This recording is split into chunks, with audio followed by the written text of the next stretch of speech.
अस्सलाम वालेकुम friends, welcome to Faizan tutorial channel. दोस्तों, अगर आप freelancer.com को यूज़ कर रहे हैं या फिर आपका फ्यूचर के अंदर प्लान है कि आप freelancer.com को यूज़ करते हुए फ्रीलांसिंग करें, तो इस वीडियो को आप लाजमी देखें, क्योंकि मैं इस वीडियो के अंदर आपको आगे चलकर freelancer.com वालों की एक ऐसी पॉलिसी के बारे में बताने वाला हूँ जो पॉलिसी फ्रीलांसर्स के लिए एज अ स्कैम साबित हो सकती है। और मेरे अपने साथ ये चीज़ एक्सपीरियंस हुई है, तो मैंने सोचा कि आपके साथ चीज़ को लाजमी शेयर कर देता हूँ, क्योंकि आपको ये चीज़ लाजमी पता होनी चाहिए ताकि आप अपने आप को सेव कर सकें। तो चलें दोस्तों, इस वीडियो को स्टार्ट करते हैं। दोस्तों, मैंने रिसेंटली freelancer.com के ऊपर एक प्रोजेक्ट कंप्लीट किया।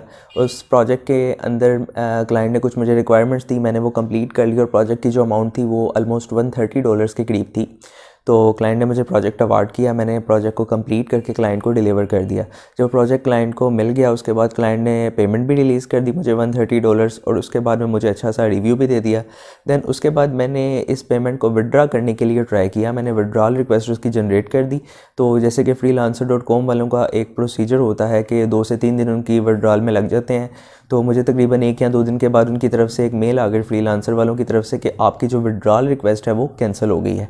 तो मैंने उसकी रीज़न देखी, उसके अंदर उन्होंने एक रीज़न मेंशन की हुई थी कि ये जो विड्रॉल रिक्वेस्ट कैंसिल हुई है ये किस वजह से कैंसिल हुई है। तो उसके अंदर लिखा हुआ था the funds originated from an account which is under review.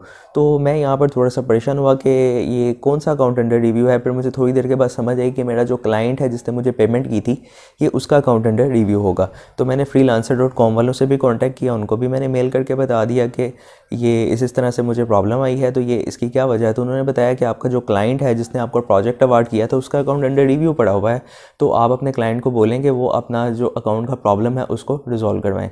तो मैंने क्लाइंट से भी कांटेक्ट किया, क्लाइंट से कांटेक्ट करके मैंने पूछा कि भाई ये क्या मसला है, आपके अकाउंट के साथ कोई प्रॉब्लम है।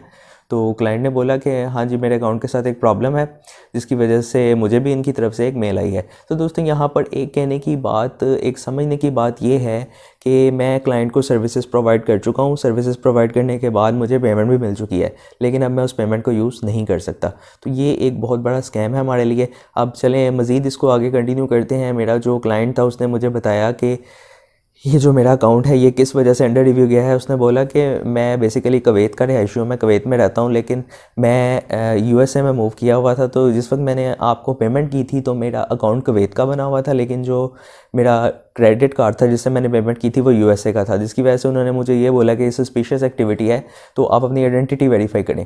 तो खैर मेरा क्लाइंट अच्छा था, उसने क्या किया, अपनी आइडेंटिटी को वेरीफाई कर दिया। लेकिन दोस्तों, यहाँ पर एक चीज़ नोट करें, जो क्लाइंट है उसको सर्विसेज मिल चुकी हैं, वो पेमेंट भी कर चुका है। अब ये क्लाइंट की अच्छाई है कि वो अपनी आइडेंटिटी वेरीफाई करता है। ये आइडेंटिटी freelancer.com के ऊपर वेरीफाई करना कोई छोटा काम नहीं है।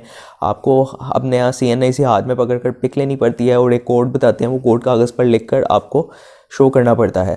तो दोस्तों, ये कोई एक आसान काम नहीं है आइडेंटिटी को वेरीफाई करना। ये हम जैसा जो फ्रीलांसर हो, जो अर्निंग करता है यहाँ फ्रीलांसिंग की वेबसाइट से, वो तो इस काम को कर लेते हैं क्योंकि हमें पता है यहीं से अर्निंग आनी है। लेकिन जो क्लाइंट्स होते हैं इनके पास इतना टाइम नहीं होता कि वो आपके लिए बैठ के आइडेंटिटीज़ अपनी वेरीफाई करते फिरें। तो दोस्तों, अब यहाँ पर अगर देखा जाए तो गलती किसकी है, तो दोस्तों देखा जाए तो गलती एक तरह से तो क्लाइंट की भी है, लेकिन क्लाइंट जो है उसको इस चीज़ का पता नहीं था। क्योंकि हम लोग इस तरह से करते हैं, हमारे भी अक्सर अगर कोई यूएसए वगैरह के कार्ड हैं तो हम इंटरनेशनली किसी वेबसाइट पर हमने पेमेंट करनी होती है, हम कर देते हैं। हम ये नहीं सोचते कि हम अब पाकिस्तानी हैं तो हमारे पास यूएसए का कार्ड है, हम इससे पेमेंट क्यों करें। दूसरे नंबर पर freelancer.com वालों की ये पॉलिसी बहुत ही ज़्यादा गलत है, जिसकी वजह से हमारा जो कि फ्रीलांसर है उसने एक मेहनत की हुई है, उसने पूरा का पूरा प्रोजेक्ट डन किया है, इतनी ज़्यादा मेहनत करके उसकी ये सारे के सारे फंड जो हैं वो ज़ाया हो सकते हैं। अच्छा दोस्तों, उसके बाद में जब उसने अपना आइडेंटिटी वेरीफाई कर ली तो उसके बाद वो फंड्स रिलीज़ होकर मुझे मिल गए। तो मेरा इस दौरान में कुछ और लोगों से भी कांटेक्ट हुआ, मैंने उनसे भी पूछा कि ये क्या प्रोसीजर है अगर तो वो क्लाइंट अपनी आइडेंटिटी वेरीफाई नहीं करता।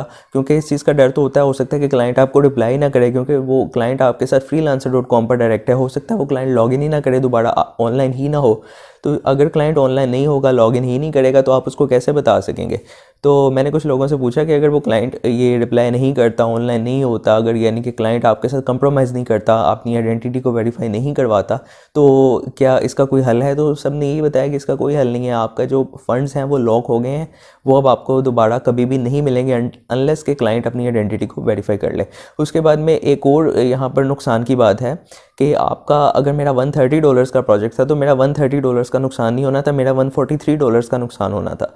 उसकी क्या वजह है, जो और जब आप freelancer.com पर कोई भी प्रोजेक्ट को एक्सेप्ट करते हैं तो उस वक्त आपकी जो प्रोजेक्ट की फ़ी होती है 10% वो डिडक्ट कर ली जाती है। $130 की तकरीबन $13 फ़ीस बनती है, वो $13 भी मेरे से डिडक्ट हो चुके थे।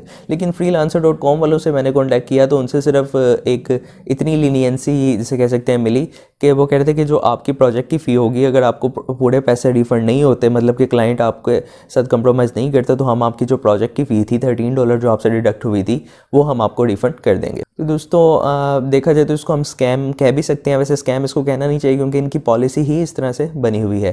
तो दोस्तों इसकी एग्जांपल हम कुछ इस तरह से ले सकते हैं कि हम एक कारोबार करते हैं कि मैं किसी को एक चीज़ सेल करता हूँ, सेल करने के बाद वो बंदा मुझे पैसे पे कर देता है। अब वो बंदा अब कोई मुझे कहता है कि जी ये पैसे तुम यूज़ नहीं कर सकते क्योंकि ये जो जिस सोर्स से आए हैं वो सोर्स जो है वो सस्पिशियस है, मतलब कि हो सकता है उस बंदे ने चोरी करके ये पैसे कमाए हैं या किसी और तरीके से उस बंदे ने किसी गलत तरीके से पैसे कमाए हैं। देखिए अब हम अपनी रोज़मर्रा ज़िंदगी में जब डीलिंग करते हैं तो हम ये तो नहीं देखते कि ये जिस बंदे को हम चीज़ बेच रहे हैं उसके पास पैसा कहाँ से आया है। हमने तो चीज़ बेची है, उसके बदले में हमें पैसे मिले हैं। इसी तरह से freelancer.com पर भी हमने तो सर्विसेज दे दी हैं, उसके बदले में पैसे मिले हैं। अब हमें इस चीज़ से कोई मतलब तो नहीं होना चाहिए कि वो किस सोर्स से आए हैं किस सोर्स से नहीं आए। freelancer.com वाले कहते हैं कि ये जो फंड्स हैं ये आपके यूज़ के लिए सेफ़ नहीं है। तो दोस्तों ये चीज़ थी जो कि मैंने सोचा कि आपके साथ शेयर कर देता हूँ, क्योंकि अगर आप freelancer.com यूज़ करते हैं तो इस चीज़ का आपको लाजमी सामना होगा। मेरे साथ पहले भी एक दफ़ा इस तरह हुआ था। मेरा एक प्रोजेक्ट था जो कि डिलीट कर दिया गया था, लेकिन वो भी क्लाइंट अच्छा था, उसने मुझे फिर आउटसाइड पेमेंट दे दी थी। और ये मेरे साथ सेकंड टाइम हुआ है, लेकिन इस दफ़ा भी शुक्र है क्लाइंट मेरा अच्छा निकला है। लेकिन अगर क्लाइंट आपके साथ कंप्रोमाइज़ नहीं करता तो आप समझेंगे आपका ये टोटली लॉस है और आप इस लॉस के कंप्रोमाइज़ में कुछ भी नहीं कर सकते। तो दोस्तों इस वीडियो को देखने का बहुत बहुत शुक्रिया। वीडियो को लाइक कीजिए और चैनल को सब्सक्राइब कीजिए। अपना ख्याल रखिएगा। अल्लाह हाफ़िज़।